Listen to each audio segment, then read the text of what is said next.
Hello viewers, welcome to IT System Admin and Information Technology Learning tutorial channel for you.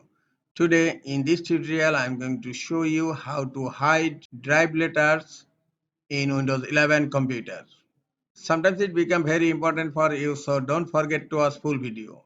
To hide drive letters in Windows 11 computer, open File Explorer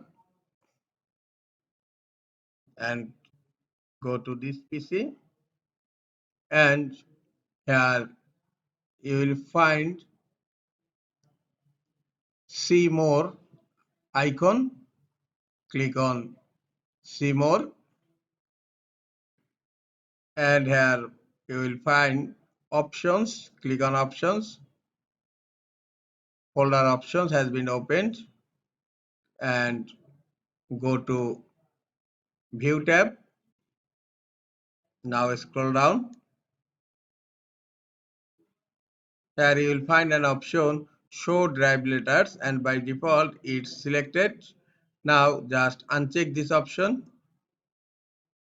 and click on Apply, and look, drive letter is not showing right now.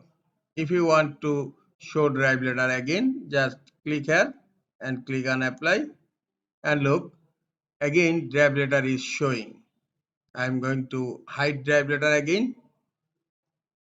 Drive letter is hidden right now.